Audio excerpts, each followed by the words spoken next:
Have you ever wondered about the true origins of magic?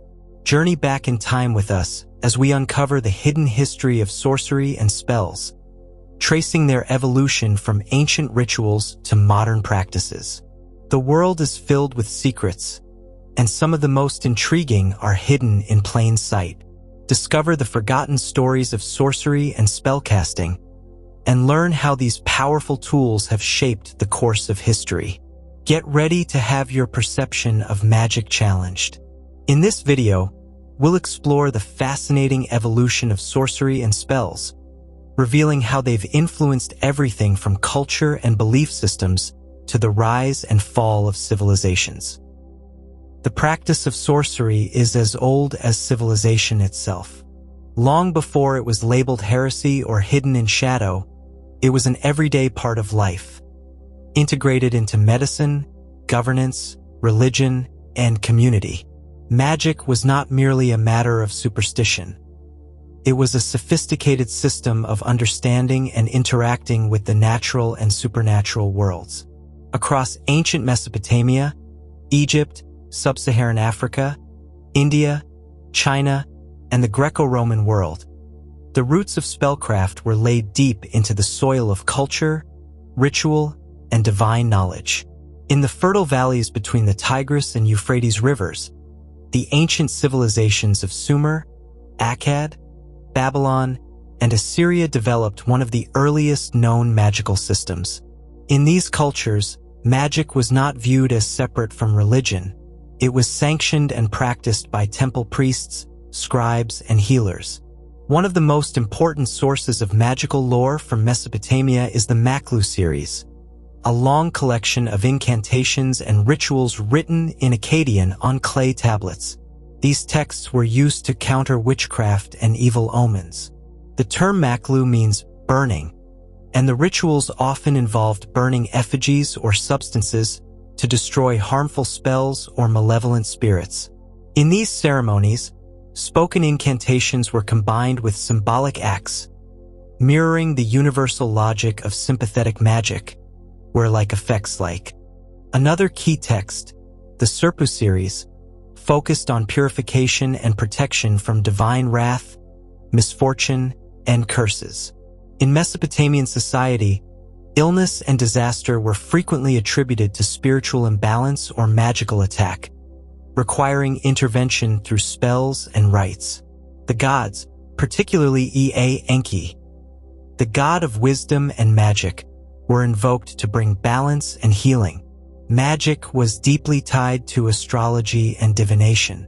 Extispicy, reading the entrails of animals, omen interpretation, and dream analysis were practiced with meticulous care, not as folk belief but as respected sciences. The civilization that flourished along the Nile developed one of the most complete and philosophically coherent magical systems in the ancient world. In Egypt, magic was called Heka, and it was considered a primordial force, existing even before the gods themselves. Heka was not an act of trickery or illusion. It was a divine energy that animated creation, healing, and protection. Egyptian priests, often trained in both ritual and medicine, used magical texts in conjunction with their spiritual duties. One of the most well-known magical works is the Book of the Dead, a collection of spells and prayers designed to help the deceased navigate the perils of the Duat underworld and achieve a blessed afterlife. These spells included instructions on how to speak before divine judges, transform into sacred animals, and ward off hostile entities. The coffin texts and pyramid texts, earlier predecessors to the Book of the Dead, contain even more archaic spells inscribed directly on sarcophagi and tomb walls. These were not just words. They were thought to be imbued with actual power. When spoken aloud by a priest or even just present in writing, the spell itself acted as a magical force. Deities such as Thoth, the ibis-headed god of wisdom, language, and magic, and Isis, the goddess of motherhood and divine spellcraft, were central to Egyptian sorcery. The myth of Isis resurrecting Osiris with magical words and rituals became a model for the power of incantation and ritual resurrection. Amulets, scarabs, and magical wands carved with protective symbols were commonly used by all social classes. In medicine, magical practices were seamlessly combined with physical remedies, using recitations and potions in tandem. The Ebers Papyrus, dating to around 1550 BCE, is one of the earliest medical texts and includes dozens of magical spells for healing ailments ranging from toothaches to childbirth complications. While much of Africa's early magical traditions were transmitted orally and thus harder to preserve in written form, their influence has been far-reaching. In many sub-Saharan African cultures, magic and religion were not separate domains. They were different expressions of the same spiritual truth. Sorcery was a means of maintaining harmony between the physical and spiritual worlds. African magical systems often centered on ancestral reverence, divination, and herbal knowledge. Spirit workers, variously known as sangomas, babalawos, ngangas, or diviners, played a central role in mediating between worlds. They were not seen as outsiders or rebels, but as essential members of the community tasked with restoring balance, identifying the cause of misfortune, and invoking spiritual aid. Divination tools, such as cowrie shells, bones, or carved sticks, were used to discern hidden knowledge. In the Yoruba Ifa tradition, priests used an elaborate system of signs and oral poetry, called odiyu, to diagnose problems and prescribe both physical and magical remedies. Charms and fetishes, objects imbued with spiritual power, were used to protect individuals, curse enemies, or enhance fertility, wealth, or success. Rituals were highly symbolic and performed with careful attention to cosmological timing and spiritual cleanliness. Though often misunderstood by colonial observers as primitive, African magical systems were complex, sophisticated, and grounded in centuries of empirical observation and spiritual reflection. In ancient India, magical practices were embedded within the earliest religious texts. The Vedas, composed over 3,000 years ago. The Atharva Veda, in particular, contains a rich array of spells and incantations for healing, protection, love, and warfare. These mantras were considered to hold vibrational power, with the correct pronunciation being essential for their effectiveness. Vedic magicians, or rishis, were sages who practiced both inner meditation and external ritual to influence divine forces. Mantras were often directed at deities such as Agni, fire, Indra, storm and war, and Soma, the intoxicating moon deity. Fire rituals, or yajnas, were the centerpiece of magical ceremonies, offering ghee, grains, and sacred herbs into flames while chanting formulas to appease or compel the gods. Later, in tantric traditions, spellcraft evolved into a more esoteric system involving mudras, ritual gestures, yantras, sacred diagrams, and siddhis, supernatural powers attained through discipline. Tantric sorcery aimed not just at worldly benefits but at transcendental enlightenment, blending magic and mysticism in a singular path. Protective amulets, magical diagrams, and secret syllables, bija mantras, were widely used to ward off disease, demonic possession, and evil influences. Despite often being maligned by orthodox Hindu institutions, tantric magic persisted and influenced many later magical and yogic traditions. In ancient China, magic developed along both philosophical and folk lines. Taoism, one of China's foundational belief systems, emphasized harmony with the Tao, the way, the unseen, flowing order of the cosmos. Early Taoist practitioners engaged in internal alchemy, Niden, aiming to transmute bodily energies into spiritual immortality. Meanwhile, external alchemy, Weidan, involved creating elixirs, talismans, and magical formulas, often using metals and herbs. These substances were believed to grant longevity or even immortality. Though many of the alchemical formulas were poisonous, the spiritual symbolism of transformation and transcendence was central. Taoist sorcerers also performed rituals to summon spirits, communicate with the dead, or repel demons.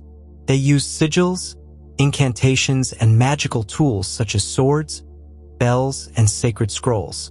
Spirit writing, Fuji, became a method for receiving divine instruction, while dream incubation allowed the practitioner to travel to celestial realms for knowledge. Folk practitioners used charms, geomantic practices, such as feng shui, and fortune-telling to manage everyday life. These magical traditions became so widespread that by the Han Dynasty, imperial officials were regulating and cataloging them. In the classical world, magic was simultaneously feared, ridiculed, and widely practiced. The Greeks and Romans developed a rich magical tradition influenced by Egyptian, Mesopotamian, and Hebrew sources. Philosophers like Plato and Plotinus discussed magical forces, while common people carried curse tablets, love charms, and protective amulets. Magical papyri from Egypt during the Hellenistic and Roman periods, collectively known as the Greek Magical Papyri, PGM, contain hundreds of spells for summoning gods, attracting lovers, winning legal battles, and achieving visions. These spells combined Greek, Egyptian, and Hebrew divine names, demonstrating a syncretic spiritual culture. Magicians such as Apollonius of Tyana, often seen as the model for later sorcerer philosophers, were venerated for their ability to perform miracles and travel between worlds. Mystery schools such as those of Orpheus, Dionysus, and later Hermes Trismegistus laid the groundwork for what would become the Western occult tradition. Across these ancient cultures, a shared belief emerges that the world is alive with unseen forces, and that with knowledge, reverence, and skill, one can engage with these forces to bring about change. Whether etched in clay, whispered by the Nile, recited beneath a banyan tree, or burned on a mountaintop altar, the roots of sorcery run deep into the human experience. These traditions, diverse yet united in spirit, form the foundation upon which all later magical systems are built. As the ancient world gave way to the medieval era, magic underwent a profound transformation. Once accepted and even revered in ancient cultures, spellcraft in medieval Europe became a battleground for power, between church and state, science and superstition, orthodoxy and heresy. Yet, despite the rising tides of fear, suspicion, and repression, magical practices not only survived but evolved. Medieval magic was a rich and complex landscape, encompassing everything from scholarly grimoires and court astrologers to village healers and cunning folk. The image of the witch as we know it today began to take shape in this era, not as a solitary crone stirring a cauldron, but as a symbol of both forbidden knowledge and suppressed power. Survivals of pagan traditions. Following the Christianization of Europe, many older magical and spiritual practices did not disappear overnight. Instead, they were absorbed, rebranded, or relegated to the margins of society. Seasonal festivals like Samhain, Imbolc, and Beltane, once sacred to the Celts and other European pagans, were transformed into Christian holidays or condemned as pagan rites. Folk traditions involving herblore, spirit offerings, divination, and healing charms continued to be practiced by rural communities, especially in areas where the church's influence was weaker. In many parts of Europe, cunning folk or wise women served as local healers, herbalists, and protectors against malefic magic. They performed blessings for livestock, created love charms, interpreted dreams, and offered protective talismans. Their knowledge often came from a blend of ancient tradition, practical experience, and oral lore passed down through generations. The church sometimes tolerated these practices, especially when they coexisted with Christian rites, but more often, they were viewed with suspicion. The line between acceptable folk piety and forbidden sorcery was razor thin. As the Church's political and doctrinal power expanded, that line became a tool of control, clerical and learned magic. Despite the Church's condemnation of sorcery, many of the most elaborate magical systems of the medieval period were developed by members of the clergy or educated elites. Known as learned magic or natural magic, these practices drew upon classical texts, especially those attributed to figures like Hermes Trismegistus, Pythagoras, and Plato, as well as Arabic scientific and mystical works. The 12th century Renaissance, a period of revived learning in Western Europe, led to the translation of hundreds of texts from Arabic into Latin. Among them were works on alchemy, astrology, divination, and the occult sciences. Scholars such as Albertus Magnus, Roger Bacon, and later Marsilio Ficino studied the relationships between celestial movements, natural elements, and spiritual forces, seeking to understand the hidden correspondences of the universe. In this context, magic was seen not as a violation of divine will, but as a systematic understanding of God's creation. The stars, herbs, and minerals all had spiritual properties bestowed by God. When used properly, magic could be a divine science, a tool for healing, understanding, or achieving wisdom. This was the realm of natural magic, distinguished from demonic magic, which was condemned outright. One of the most famous grimoires of the time, the Picatrix, compiled in Islamic Spain and later translated into Latin, offers detailed instructions for celestial magic, talisman creation, and spirit summoning. Another influential work, The Key of Solomon, outlines ritual preparations, angelic hierarchies, and magical symbols. These books were not for peasants or village witches. They were studied by aristocrats, monks, and philosophers. Alchemy and the Philosopher's Quest. Alchemy was one of the most respected and mysterious branches of medieval magical practice. Though often associated with the transmutation of base metals into gold, true alchemists pursued a far more ambitious goal: the perfection of matter and spirit. They believed in a hidden prima materia, a pure essence that could be refined into the philosopher's stone, a substance said to grant immortality, spiritual enlightenment, and unlimited wealth. Alchemists like Nicholas Flamel, Raymond Lull, and later Paracelsus combined mystical insight with practical experimentation. Their laboratories were sacred spaces, filled with flasks, crucibles, and arcane symbols. Alchemy was never just chemistry, it was spiritual transformation through material processes. Each stage of transmutation, calcination, dissolution, coagulation, was mirrored in the alchemist's soul. Many alchemical texts were written in allegory, using symbols such as dragons, serpents, suns, moons, and crucified kings. The hidden nature of these texts helped protect their authors from accusations of heresy or sorcery, even as their secrets inspired later traditions of ceremonial magic and occult philosophy. Demonology and the rising fear of witchcraft. As the late Middle Ages unfolded, the Church's attitude toward magic hardened significantly. The Inquisition, originally established to combat heresies like Catharism, expanded its reach to include sorcery, demonic pacts, and heretical witchcraft. A key shift occurred in the 13th and 14th centuries, when magic began to be associated not just with superstition but with active rebellion against God. Theological demonology emerged as a field of study, with scholars such as Thomas Aquinas and Bernard Gouet classifying demons, their behaviors, and their interactions with humans. Magic that was once tolerated or merely frowned upon was now suspected of involving diabolical contracts and demonic intervention. This shift laid the groundwork for the witch hunts that would erupt in later centuries. A major turning point came in 1487 with the publication of the infamous witch-hunting manual Malleus Maleficarum, The Hammer of Witches by Heinrich Kramer and Jacob Sprenger.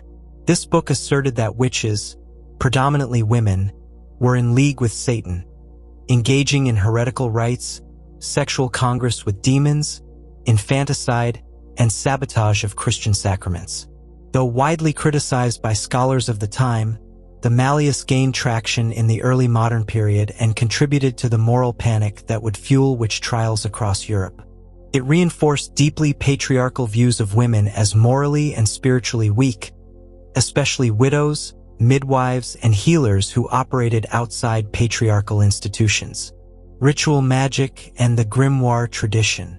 Even amid growing fear, magical practice remained widespread. Grimoires, manuals of magic spells, rituals, and summoning techniques circulated in secret among mystics, alchemists, and those seeking power or protection. These books outlined complex systems of ceremonial magic, often involving sacred names, planetary hours, angelic or demonic hierarchies, and protective circles. Some of the most influential grimoires from the late medieval and early Renaissance periods include the Key of Solomon, often cited as the foundational Western grimoire. This book outlines rituals for summoning spirits, binding demons, and crafting magical tools. The Lesser Key of Solomon, Lemegeton, contains 5 books, including the Goetia, which lists 72 demons said to be summoned and controlled by King Solomon. The Book of Abramelin describes a lengthy ritual intended to invoke one's holy guardian angel, a guiding spirit that grants magical authority and protection. These texts blend Jewish mysticism, Christian theology, and Neoplatonic philosophy, and many of them trace their supposed origin to legendary figures such as Solomon, Hermes Trismegistus, or ancient Egyptian magicians. Copying or owning such books was dangerous, but they remained in circulation, passed from hand to hand, hidden in libraries, or encrypted with ciphers. Witches and heretics, women and power. While grimoires and learned magic were largely the domain of educated men, women were more often accused of maleficium, the practice of harmful magic. The image of the female, which is seductive, cunning, and dangerous, became embedded in the medieval imagination. This fear had social and political roots. Women who owned property, practiced healing, or lived independently were often viewed as threats to patriarchal order. Many accused witches were midwives, herbalists, or widows, women who held knowledge that couldn't be easily controlled by the church or state. In this context, accusations of witchcraft were often a way to silence dissent, enforce conformity, or eliminate rivals. While both men and women were executed for witchcraft, a disproportionate number of victims were women. Even so, some women embraced magical roles. In certain traditions, female mystics and visionaries channeled divine voices, predicted futures, and performed miracles. The line between saint and sorceress was often blurred. The end of an era transitioned to the early modern period. By the end of the medieval period, Europe was poised on the brink of radical transformation. The invention of the printing press, the rise of humanism, and the Protestant Reformation would all challenge the Church's authority and reshape attitudes toward magic. The Renaissance brought renewed interest in Hermeticism, Kabbalah, and Neoplatonism, giving birth to a more philosophical and esoteric form of magic. Yet, the persecution of witches would intensify before it waned. The witch hunts of the 16th and 17th centuries, particularly in Germany, Scotland, and colonial America, were a tragic climax of medieval fears projected into the early modern world. Tens of thousands of people were tortured and executed, often based on little more than superstition, hearsay, or dreams. The medieval period reveals a duality at the heart of sorcery. It was both feared and practiced, condemned and revered, from the sacred laboratories of alchemists to the village homes of cunning folk, from the secretive pages of grimoires to the whispered charms of midwives. Magic endured. It adapted to new religious frameworks, absorbed ancient wisdom, and survived persecution.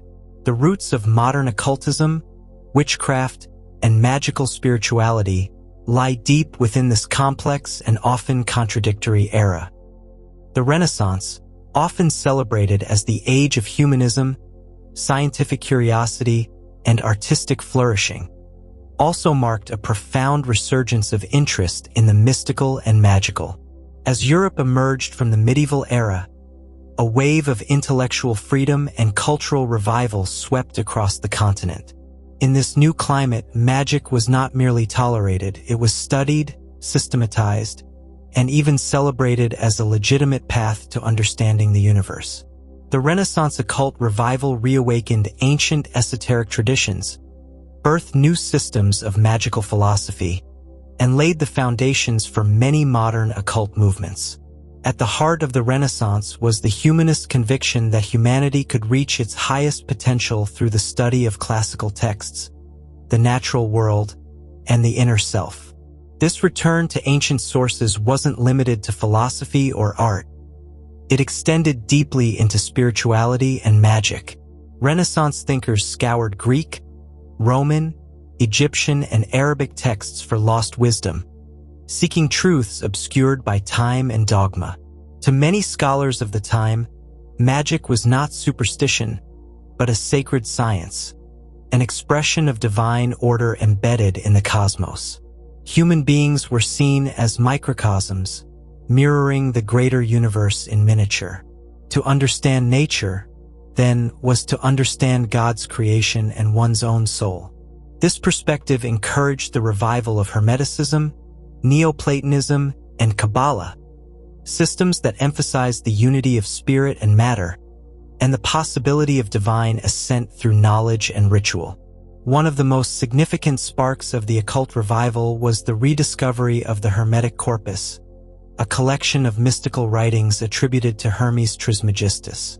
These texts, translated into Latin by Marsilio Ficino in the 1460s, presented Hermes as an ancient sage whose teachings combined Egyptian religion, Greek philosophy, and magical wisdom. The Hermetic corpus emphasized the idea of a universe imbued with divine consciousness, where everything was interconnected through spiritual correspondences. Human beings, as reflections of the divine, could influence the cosmos through will, knowledge, and ritual. This resonated powerfully with Renaissance thinkers and offered a philosophical justification for magical practice. Hermeticism taught that magic was not inherently evil, but could be used for noble ends, spiritual transformation, healing, and the pursuit of divine truth. It distinguished between natural magic, which worked through the hidden virtues of nature, and theurgic magic, which sought union with divine intelligences like angels and planetary spirits. Alongside Hermeticism, Neoplatonism gained new life in the Renaissance, especially through the works of Plotinus, Proclus, and Porphyry.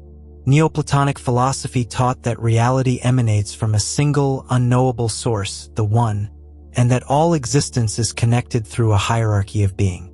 Renaissance Neoplatonists like Ficino and Giovanni Pico della Mirandola synthesized this metaphysical system with Christian theology and magical thought. Ficino's work, especially in texts like the Book of Life, described how celestial influences could shape the soul, and how music, astrology, and ritual could realign the individual with divine harmony.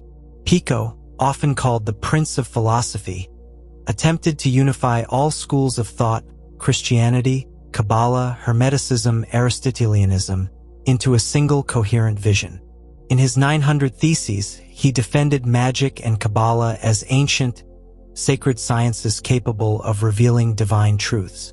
Though his ideas were controversial and often censored, they deeply influenced the esoteric tradition.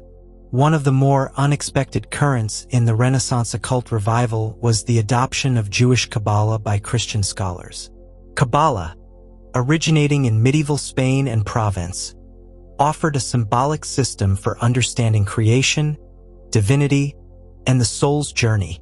Christian thinkers, most notably Pico della Mirandola and Johann Reuchlin, adapted Kabbalistic concepts into a Christian framework. They believed that Kabbalah revealed hidden truths about Christ and the Trinity, and that its use of Hebrew letters, numerology, gematria, and divine names held potent magical power. This fusion created what became known as the Christian Kabbalah, which would later influence Rosicrucianism, Freemasonry, and Theosophy. The Kabbalistic tree of life became a central diagram in Western occultism, representing the path from mundane reality to divine union. Astrology and alchemy, long considered speculative sciences, found new respectability during the Renaissance.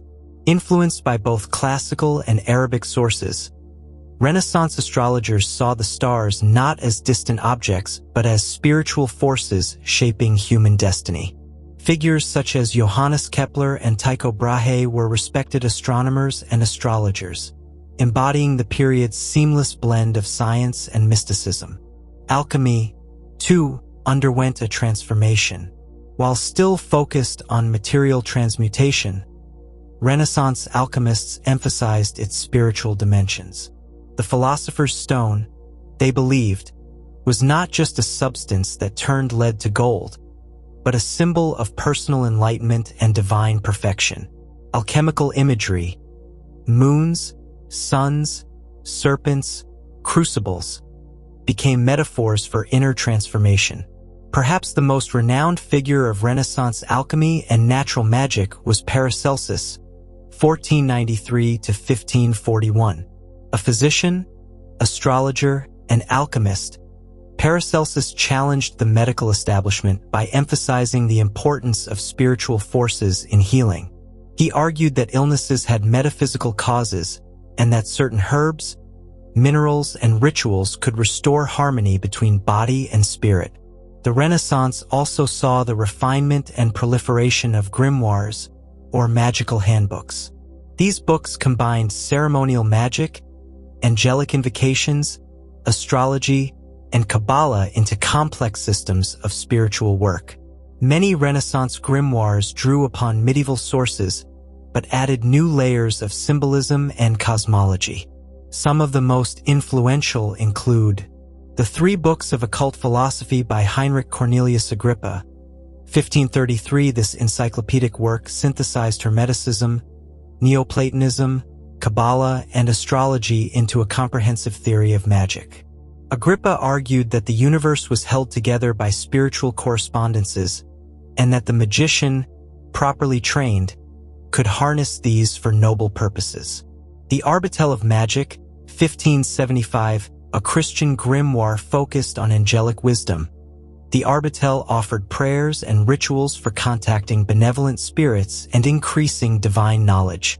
The Heptameron by Pseudo Pietro Diabano, a ritual manual outlining planetary magic, angelic hierarchies, and ceremonial invocations based on the days of the week. These texts often emphasized moral purity, ritual cleanliness, and divine invocation, distancing themselves from the more demonological and fear-based traditions of earlier times. The magician was presented not as a heretic or rebel, but as a priest-scientist, bridging the gap between heaven and earth. The Renaissance occult revival did not remain confined to scholarly texts and elite circles. It deeply influenced art, architecture, literature, and music. Occult symbols such as the pentagram, the tree of life, and the zodiac will appear in cathedrals, paintings, and manuscripts. Artists like Leonardo da Vinci, Botticelli, and Dürer incorporated esoteric geometry and mystical allegory into their works. Mystical poetry and visionary literature flourished, often drawing on hermetic or alchemical themes. The symbolic language of transformation, death, rebirth, purification, union, became central not only to magic but to the broader culture's conception of creativity and genius. Despite the intellectual respectability of many Renaissance magicians, the danger of heresy remained. As the Protestant Reformation and Catholic Counter-Reformation tore Europe apart, suspicion of unorthodox beliefs increased. Thinkers like Giordano Bruno, who espoused a hermetic cosmology and an infinite universe teeming with divine life, were condemned by the Church.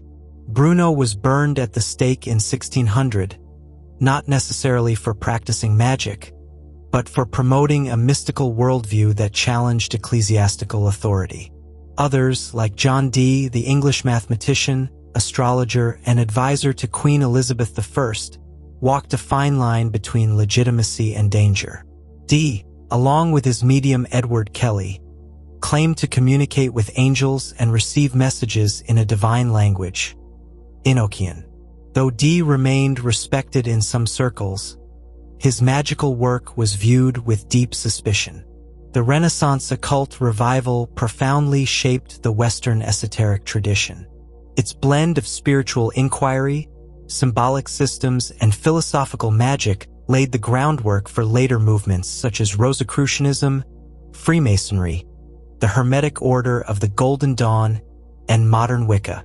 The synthesis of Hermeticism, Kabbalah, and ritual magic continues to influence occultists, mystics, and spiritual seekers today. In many ways, the Renaissance was a golden age of esoteric thought, a time when magic was not hidden in shadows but explored in libraries, laboratories, and courts. It was a bridge between ancient wisdom and modern consciousness, reminding us that magic is not merely a relic of the past, but a language through which humanity has long sought to understand its place in the cosmos. In the shadow of the Renaissance's intellectual bloom, Europe was gripped by a far darker tide, the witch hunts.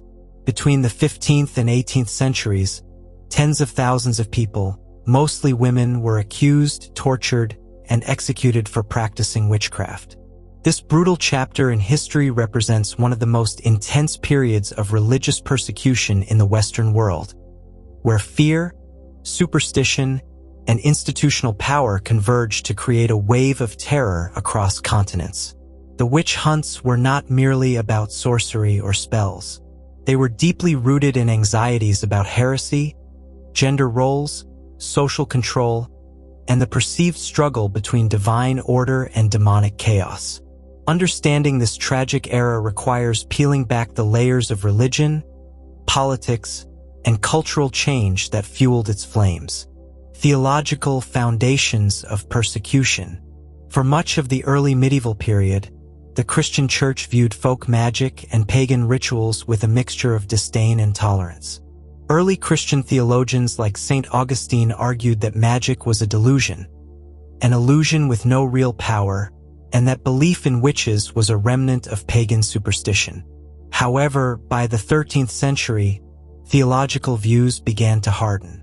The Catholic Church, particularly through the Inquisition, began to consider witchcraft not merely as misguided folklore, but as a form of heresy and a direct alliance with Satan. This shift was influenced by the development of demonology, a theological discipline that studied the structure and activities of demons. One of the most influential texts in cementing this new view was the Malleus Maleficarum, Hammer of Witches, published in 1487 by Heinrich Kramer and Jacob Sprenger, two Dominican inquisitors. The Malleus asserted that witches were real, that they were in league with the devil, and that they posed an existential threat to Christendom. It provided detailed instructions on how to identify, interrogate, and punish witches, particularly focusing on women, who were portrayed as naturally more susceptible to demonic influence.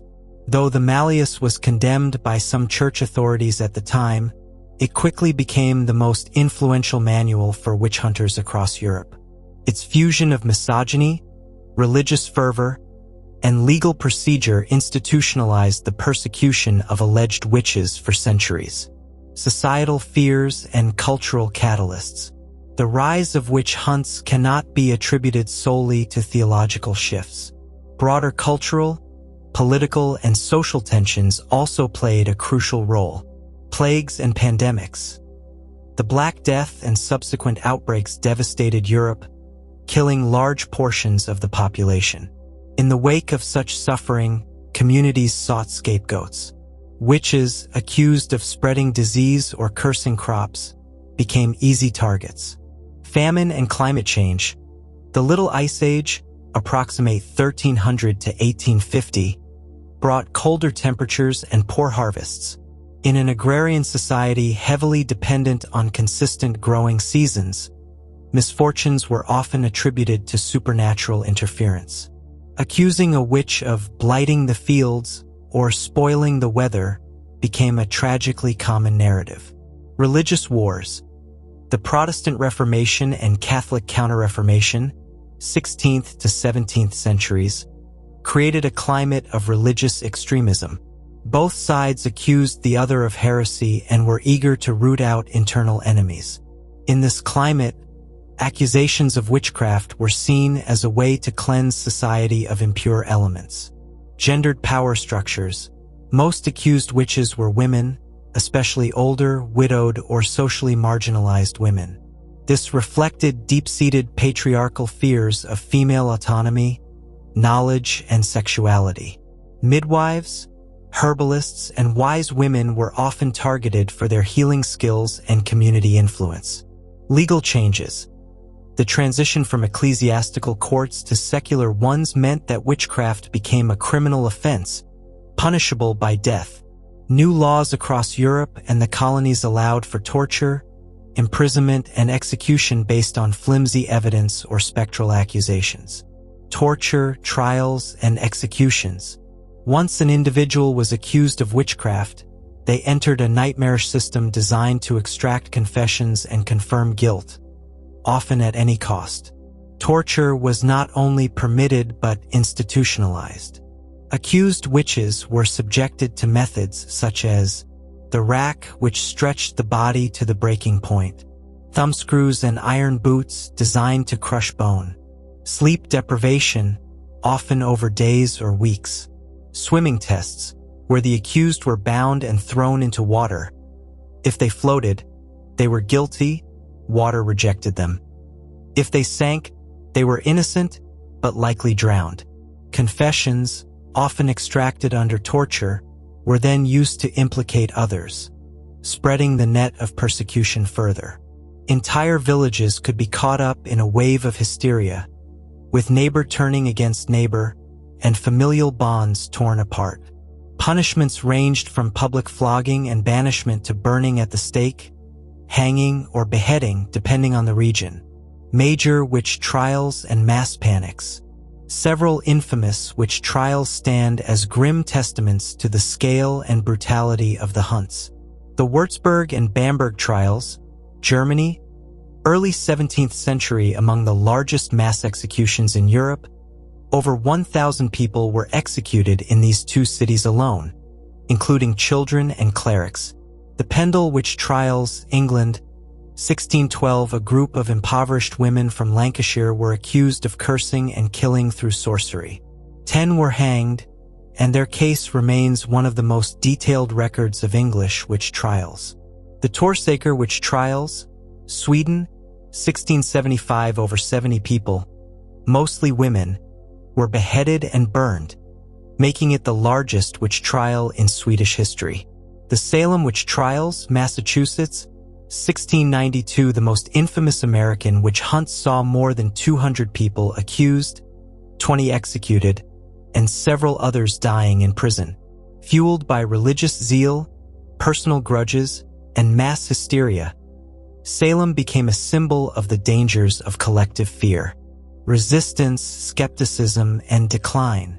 Even in the height of the hunts, not everyone believed in the reality of witchcraft. Some theologians, philosophers, and legal scholars argued against the hunts or questioned the methods used. Johann Weyer, a Dutch physician, wrote De Prestigiis Daemonum, 1563, arguing that most accused witches were mentally ill and that the devil had no real power to grant magical abilities. Reginald Scott, an English writer, published The Discovery of Witchcraft, 1584, which exposed the fallacies of witch hunting and suggested that much of it was based on fraud and fear. His work was condemned and burned, but it influenced later Enlightenment thinkers. Friedrich Spee, a Jesuit priest, wrote Cautio Criminalis, 1631, condemning the use of torture and warning that innocent people were being killed in the name of justice. By the late 17th century, a combination of scientific rationalism, legal reforms, and philosophical skepticism began to erode belief in witchcraft. Courts became more reluctant to accept spectral evidence or confessions under torture. Governments began to repeal laws that allowed for executions based on accusations of magic. Gender and the legacy of witch hunts. The overwhelming focus on women in witch trials reveals much about the gender dynamics of early modern Europe. Women who stepped outside prescribed roles, those who were too independent, too knowledgeable, or simply inconvenient, were often the first to be accused. The archetype of the witch as an old, crone-like woman became deeply embedded in the Western imagination. But behind that image lies the reality of healers, midwives, and folk practitioners, whose traditions stretched back generations and were wiped out or driven underground. In many ways, the witch hunts were an attempt to suppress female spiritual authority, eradicate pagan survivals, and consolidate religious orthodoxy. The loss of that wisdom, along with the lives taken, is one of the great cultural tragedies of the period. Modern reflections and reclamation. In recent decades, there has been a growing effort to reclaim the history of witches and honor the lives lost in the persecutions. Scholars, feminists, and spiritual practitioners have revisited this history not just as a cautionary tale, but as a source of empowerment. The witch has been reimagined not as a villain, but as a symbol of resistance, feminine power, and spiritual freedom. Neo-pagan and Wiccan movements often frame themselves as revivals of the knowledge and practices destroyed during the hunts, creating rituals and traditions that honor ancestors and the natural world. In some countries, efforts have been made to formally apologize or memorialize the victims of witch hunts. In Scotland, for example, advocacy groups have called for pardons and monuments for the thousands executed during the nation's brutal campaigns. The era of witch hunts and religious persecution stands as a sobering reminder of what happens when fear overtakes reason, when institutions conflate spiritual authority with power, and when societies turn against their own in pursuit of imagined threats. While the spells and sorcery of accused witches were often fabrications of their persecutors, the very real magic they possessed, community wisdom, herbal healing, midwifery, spiritual intuition, was feared because it could not be controlled. In remembering this history, we do not merely lament what was lost. We confront the systems that allowed such violence, honor the resilience of those who were targeted, and reclaim a legacy of power that was never truly extinguished. As the Age of Enlightenment gave way to the Industrial Era, magic and sorcery, once violently suppressed and relegated to the realm of folklore, began to re-emerge in new, complex, and increasingly organized forms. These modern magical movements were not only a revival of ancient traditions but a reimagining of what it means to practice magic in a rational, secular world. From ceremonial magic and occult societies to neo-pagan religions and digital-age witchcraft, the last 2 centuries have witnessed a profound resurgence of interest in the mystical arts. This renaissance of the magical mind is not simply nostalgia for the past. It reflects a deeper yearning for spiritual meaning, personal power, and connection to forces beyond the material world. Echoes of ancient wisdom reshaped for modern times. The rise of occult societies. The late 18th and 19th centuries were pivotal in setting the stage for modern magical movements. During this period, a number of occult orders and secret societies emerged in Europe, each blending esotericism, ritual, and philosophy into complex systems of magical thought. The Hermetic Order of the Golden Dawn. Founded in 1887 in England, the Hermetic Order of the Golden Dawn became one of the most influential occult organizations of the modern era. Drawing from Hermeticism, Kabbalah, tarot, astrology, alchemy, and Egyptian symbolism, the Golden Dawn created a structured system of magical initiation and practice. Members progressed through grades, mastering rituals and metaphysical knowledge as they ascended the order's hierarchy. The Golden Dawn emphasized ceremonial magic, highly formalized rituals designed to invoke divine or spiritual forces. Unlike folk magic, which was practical and localized, ceremonial magic was cosmopolitan, intellectual, and symbolic. Famous members included poet W.B. Yeats and the controversial occultist Aleister Crowley, who would go on to influence nearly every modern magical and esoteric movement. Aleister Crowley and Thelema. Crowley, often dubbed the wickedest man in the world, broke from the Golden Dawn and founded his own religious philosophical system known as Thelema. Central to Thelema was the phrase, "Do what thou wilt shall be the whole of the law. Love is the law, love under will."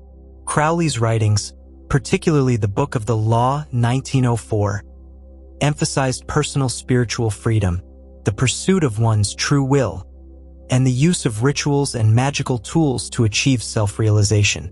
He merged Eastern and Western mysticism, incorporating yoga, tantra, and ceremonial magic. Though controversial in his time, Crowley became a seminal figure in the counterculture of the 1960s and later inspired modern occultists, chaos magicians, and even musicians and artists.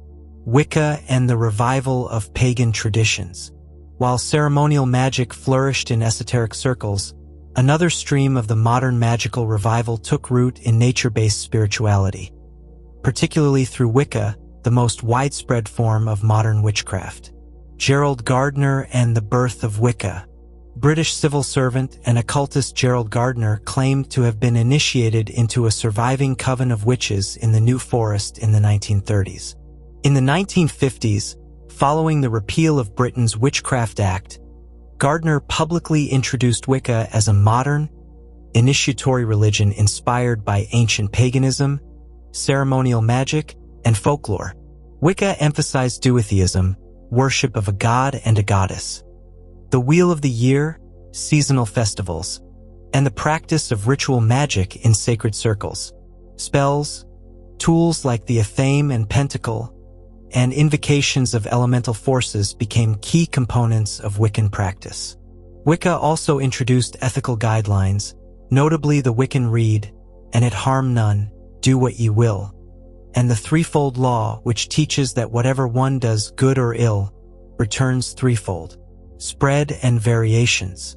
From Gardner's original teachings, numerous branches of Wicca evolved. Alexandrian Wicca, founded by Alex and Maxine Sanders. Gionic Wicca, a feminist tradition focused on the goddess. Eclectic Wicca, which draws from multiple sources without rigid initiation. Wicca gained popularity in the United States during the 1960s and 70s, aligning with the feminist movement, environmentalism, and interest in alternative spirituality. It was increasingly practiced as a solitary personal path rather than a secretive initiatory system.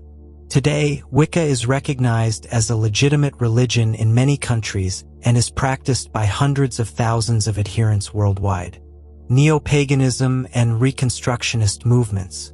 Alongside Wicca, broader neo-pagan movements arose in the 20th century, seeking to reconstruct or revive the pre-Christian spiritual systems of ancient cultures. Heat Henry or Asa True revived the Norse pantheon and practices. Hellenism focused on the Greek gods and rituals. Kemetism sought to reconstruct ancient Egyptian religion. Druidry evolved from romantic visions of Celtic spirituality into organized groups like the Order of Bards, Ovates, and Druids, OBOD. These paths often blend historical research with modern spiritual creativity, incorporating rites of seasonal celebration, ancestor veneration, and magical workings into a cohesive worldview.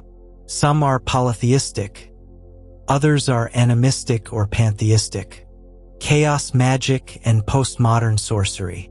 In the 1970s and 80s, a new form of magic emerged that rejected tradition and embraced individualism, experimentation, and psychological models of magic, chaos magic. Championed by figures like Peter J. Carroll and Phil Hine, chaos magic stripped magic of ritual dogma and emphasized belief as a tool. Practitioners could adopt any symbol system, tarot, sigils, even pop culture icons, as long as it facilitated results. The motto, "Nothing is true, everything is permitted," captured the anarchic, pragmatic spirit of the movement. Chaos magicians employed techniques like sigil magic, creating abstract symbols to implant desires in the subconscious, meditation and trance states, psychodrama and role-playing, synchronicity-based divination. This radically open-ended approach to magic resonated with the postmodern condition, where meaning is fluid, systems are questioned, and spiritual authority comes from within. Digital witchcraft and internet-age magic. In the 21st century, magical practices have found new expression through technology and online culture. Social media platforms like TikTok, Instagram, and YouTube have given rise to communities of e-witches, witch-tokers, and digital druids. These practitioners share spellwork tutorials, crystal grids, tarot readings, astrological forecasts, witchy aesthetics, and memes. While some criticize online witchcraft for being superficial or commodified, others see it as a democratizing force, making magical knowledge accessible, encouraging exploration, and fostering community for those isolated from traditional sources of spiritual support. Digital platforms have also enabled a revival of folk magic traditions, particularly among BIPOC and LGBTQ+ communities. Movements like hoodoo, brujeria, curanderismo, and Afro-diasporic religions have gained visibility and respect, often linked to cultural heritage, social justice, and ancestral reclamation. Magic in the mainstream. What was once taboo has now entered popular culture. Tarot decks are sold in mainstream bookstores. Horoscopes are featured in fashion magazines. Celebrities speak openly about manifestation and crystal healing. TV shows like Chilling Adventures of Sabrina, The Witcher, and American Horror Story Coven have rekindled interest in magical archetypes. Simultaneously, psychological models of magic have gained traction. Casting spells as acts of focused intention, ritual as a form of mindfulness, and magical thinking as a creative and empowering tool. Scholars now explore magic through interdisciplinary lenses. Anthropology, religious studies, feminism, ecology, and philosophy. The witch has transformed from outcast to icon, from feared figure to feminist symbol. A new age of magic. Modern magical movements reflect a world in flux, where spirituality is no longer dictated by institutional dogma, but explored through personal experience, ancestral roots, and imaginative practice. Whether through Wicca's seasonal rituals, chaos magic's experimental edge, or the digital witch's curated altar, magic today is diverse, adaptive, and profoundly alive. The history of sorcery and spells is not confined to dusty grimoires or ancient superstitions. It is a living tradition, reshaped by every generation that dares to peer beyond the veil and connect with forces greater than themselves. In reclaiming magic, modern practitioners are not escaping reality, but engaging it more deeply through symbolism, intention, intuition, and transformation. In the end, the magic of today carries the echoes of those who came before, of the wise women, the burned, the hidden, and the seekers. Their legacy flows through candlelight rituals, whispered affirmations, sigils drawn in notebooks, and apps tracking the phases of the moon. It reminds us that mystery endures, and that in every age, the human spirit reaches for the unseen. In our increasingly technological and rational age, the idea of casting spells might seem anachronistic or whimsical to some. Yet the legacy of spellcraft is not a relic of the past. It remains a living, evolving tradition that continues to shape the beliefs, identities, and practices of millions around the world. From quiet rituals performed in solitude to global communities sharing incantations online, the art of spellcasting has proven both resilient and adaptable. Spells today embody far more than superstition or fantasy. They are expressions of personal intention, spiritual engagement, ancestral memory, and psychological empowerment. Whether woven into religion, self-care, resistance, or art, spells have entered the contemporary world not as echoes of a bygone age, but as vibrant forms of modern expression. Spellcraft as intentional living. At its core, spellcasting is about intentional transformation, the focused effort to shape reality through ritualized acts. In this light, spells are not separate from ordinary life but act as symbolic containers for desires, fears, healing, or growth. Modern witches and spiritual practitioners often describe spells as tools for manifesting change, e.g., abundance, love, opportunity. Letting go, e.g., cutting cords, releasing grief. Protection, e.g., warding off negative energy or harm. Empowerment, e.g., reclaiming confidence or agency. Healing, emotional, spiritual, or even somatic. These spells may involve lighting candles, speaking affirmations, writing intentions, using herbs or crystals, or performing sacred movements. The physical elements serve as symbols, conduits for meaning, will, and alignment between the inner world and outer experience. In this sense, spellwork resonates with modern psychology, particularly in the realms of mindfulness, intention setting, and cognitive reframing. Casting a spell becomes a way to embody change, to ritualize one's commitment to transformation, and to engage the subconscious mind in the act of healing or creation. Cultural reclamation and ancestral memory. For many, spellcraft is also a form of cultural remembrance, a way to reconnect with spiritual practices that were suppressed, demonized, or lost through colonization, migration, or forced assimilation. In recent decades, there has been a powerful resurgence of interest in folk magic traditions, especially among marginalized communities. People of African, indigenous, Latinx, and diasporic heritage are reclaiming practices such as hoodoo and root work, African American, brujeria, Latinx and Afro-Caribbean, curanderismo, Mexican and Central American, Ifa, Vodun and Santeria, West African and Afro-Caribbean, Native American ceremonies and medicine ways. These practices often include forms of spellwork, mojo bags, cleansing rites, spoken prayers, ancestor veneration, and offerings to spirits or deities. Reviving them is more than spiritual. It is political, cultural, and deeply personal. It affirms identity, honors lineage, and restores relationships to land, spirit, and self. In this context, spells are acts of survival and resistance. They preserve wisdom passed through generations and create spaces of empowerment in a world that has often sought to erase such knowledge. Spells and social justice. Spellwork has also entered the realm of social justice activism.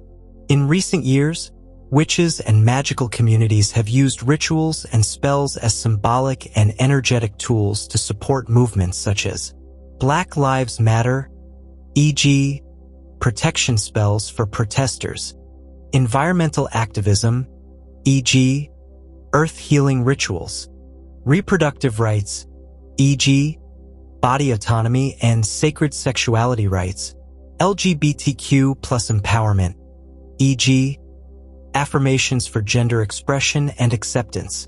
Online collectives like Witchcraft activism and Witches Against Patriarchy demonstrate how magic can intersect with politics and social consciousness. While some may view these acts as performative or metaphorical, others believe in the real energetic impact of collective spellcasting, amplifying intentions, focusing willpower and generating hope and solidarity in dark times. In this way, the legacy of spells continues its historical role as a tool of the marginalized and oppressed, a quiet revolution cast in candlelight and incantation, digital spells, and online ritual spaces. With the rise of the internet and social media, spellcasting has entered a new frontier. Platforms like TikTok, Instagram, YouTube, and Discord have become digital covens where practitioners share spells and rituals, demonstrate techniques like candle magic or sigil crafting, offer live readings and group meditations, discuss ethics, cultural roots, and best practices. This digitization has democratized access to magical knowledge. No longer hidden in secret societies or obscure grimoires, spellcraft is now part of a vibrant, global exchange. Hashtags like #WitchTalk, #Spellwork, or #ModernWitch provide entry points for curious newcomers and lifelong practitioners alike. However, this accessibility also raises important questions about appropriation, authenticity, and responsibility. Practitioners increasingly emphasize the importance of respecting the cultural origins of spells, seeking consent when learning from closed traditions, and avoiding the commodification of sacred practices. Despite these challenges, digital spaces have also enabled deep learning, collaboration, and innovation, fostering a new kind of spellwork that blends ancestral wisdom with the language of memes, music, and visual storytelling. Spells in popular culture and psychology. Spells have also embedded themselves in popular imagination. From books like Harry Potter to shows like American Horror Story, the idea of casting spells has become a metaphor for transformation, rebellion, and the power of belief. This cultural visibility has helped reduce stigma around magical practice. While fantasy depictions are often exaggerated, they keep the idea of magic alive, fueling curiosity and encouraging people to explore their inner worlds. In the field of psychology, particularly Jungian and transpersonal schools, spellwork is sometimes interpreted as a form of archetypal engagement. The act of casting a spell, invoking a deity, or working with symbols is seen as a way of tapping into the unconscious, triggering healing, integration, or creative breakthroughs. Here, magic and psychology converge. Both seek transformation through meaningful ritual and inner alignment. Spells are not relics of superstition or romantic fantasy. They are enduring expressions of the human desire to shape reality, connect to mystery, and heal the soul. Whether rooted in ancient temple rites, whispered over kitchen herbs, or typed into digital altars, spells have always adapted to the needs and languages of their time. Today, they are practiced in countless ways. In urban apartments and rural groves, in solitary silence and crowded group rituals, in reverent tradition and bold innovation. They reflect a world that, despite science, skepticism, and secularism, still hungers for wonder, agency, and sacredness. The legacy of spells lives on not only in ritual but in mindset. The belief that intention matters, that energy can shift, and that the unseen world speaks if we know how to listen. As we move deeper into the 21st century, spellcraft continues to evolve, bridging the ancient and the modern, the mystical and the mundane. Its survival is a testament to the human spirit's unyielding desire to believe, to hope, and to create change with more than just words, with magic. From whispered charms carved into ancient stone to digital rituals shared across glowing screens, the story of sorcery and spells is, at its heart, the story of human imagination, restless, mystical, and unyielding. Across every age, culture, and creed, spellcraft has evolved not only as a practice of supernatural belief, but as a mirror of humanity's deepest desires. To heal, to protect, to transform, and to understand the unknown. What began in the shadows of sacred groves and temple walls survived through centuries of persecution, reinvention, and revival. In ancient civilizations, spells were woven into daily life as prayers, invocations, and offerings. In the Middle Ages, they became both feared and revered, entangled in superstition and scapegoating. The Renaissance brought curiosity and codification, while the witch hunts cast long, tragic shadows across Europe and beyond. Yet even in the darkest times, spells persisted, quietly passed down, adapted, and reawakened in times of need. In the modern era, spellcraft has transformed once again. No longer hidden or condemned, it now stands as a symbol of personal empowerment, cultural reclamation, and spiritual autonomy. Whether practiced within structured traditions or explored intuitively, spells today offer people a way to reconnect with the earth, their ancestors, their psyche, and their sense of purpose. But more than anything, the enduring legacy of sorcery and spells reminds us that magic has never truly been about spectacle. It has always been about relationship, to mystery, to nature, to the self, and to forces beyond our comprehension. Spells are not simply words or rituals. They are vessels of intent, expressions of will, and invitations to shift reality through symbolic action.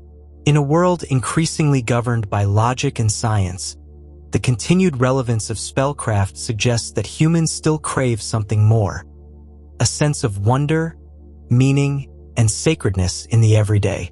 And perhaps that is the greatest magic of all, the ability to see beyond what is and to imagine what could be.